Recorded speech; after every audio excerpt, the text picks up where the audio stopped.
Man, here it is, February 13th, and the worldly observance of Valentine's Day is right around the corner.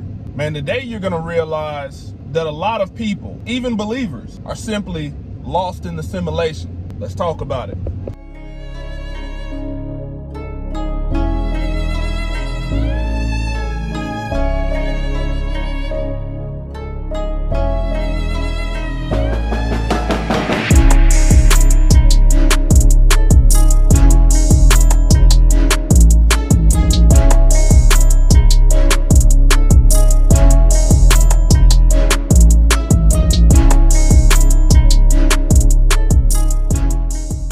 All praise to the Most High Yah Shalom. Thank you for tuning in to another Righteous Spirit-filled episode. Today I'm back at it in them trenches, handling that kingdom business. Man, when you think about what a simulation is, it is a created environment. And we see biblically, in Genesis, that the Most High Yah created this environment in which we live in. I want you to think about a first-person type game where everybody else is a bot already programmed, and you have one person and you're looking through that person's perspective of, how you're going to navigate the simulation. And that's how rare people that are truly woke are. Everybody else is just going with the simulation.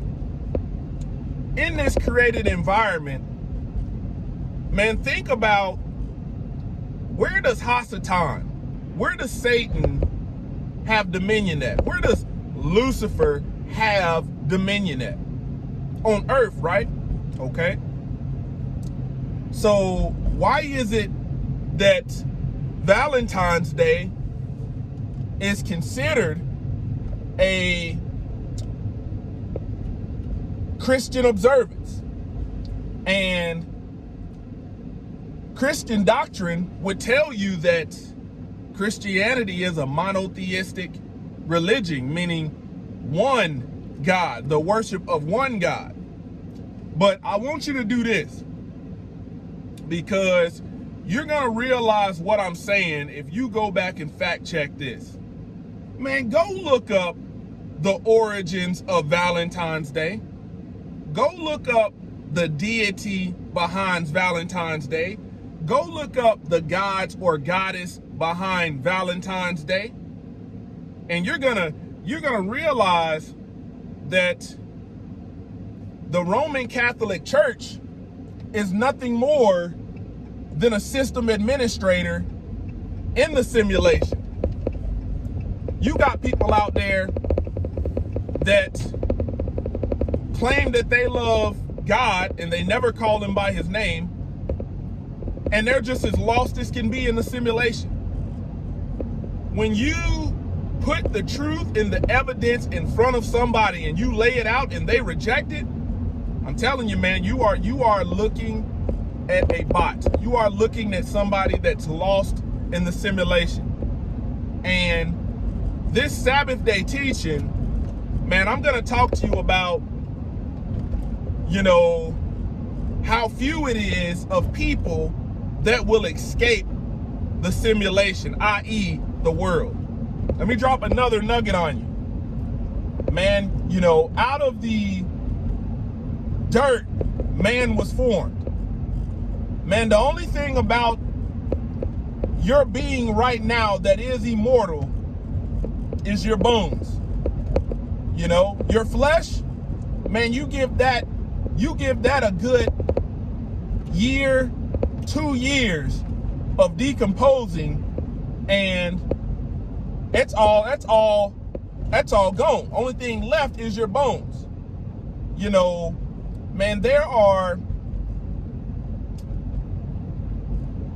historians and archaeologists that are digging up the bones of people and creatures from thousands of years ago.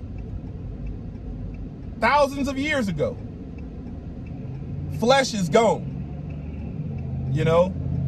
And I'm gonna break that down a little bit deeper, because a lot of people are living in this simulation and are lost solely to please their flesh. And that's why the word tells you not to follow your flesh, not to please your flesh. And then lastly, you know, when you think about the Most High Yah created woman out of the bone of man, the rib. So when you hear people talking about a broken rib, that's a bone structure. To be the backbone of something, this is why you have statements talking about, okay, you know, be the backbone. The strength is in the bone. You have no strength in the flesh. And biblically, we're told to deny the flesh on a daily basis. But your average person walking around in the simulation, i.e. the world, okay? The book says if you are a friend of this world, and I'm gonna use the word simulation, I'm just using that not to replace it, but to just give you a different context. If you are a friend of this world, you are an enemy to Yah. If you are a friend of this simulation, this environment, man, that is enmity towards God, as the Bible says. So when you think of what this simulation has to offer, it's all of the things that your doggone flesh craves. Okay?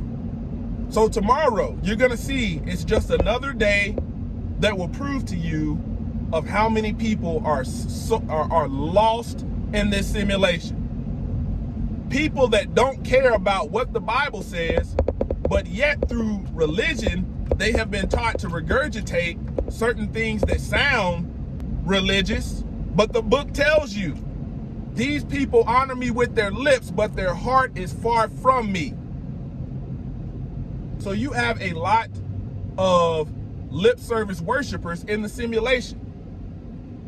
You know, when you look at each one of these religions, you know, man, these religions, especially the Roman Catholic Church, is a system administrator to insert stuff. And you think about how a lot of this stuff that people do is far from biblical. It's the complete opposite of what we're supposed to be doing, but yet people try to justify it. It is these system administrators, these handlers in the simulation that insert all of this fallacy, all of this false doctrine, all of this philosophy. You got to think Christianity is replacement theology, supersessionism. Man, that is inserted by a system administrator of the doggone simulation. And people fall for it. And this is why very few people escape the simulation, i.e. have salvation. Close to the Yah Ministries, kicking it gun barrel straight.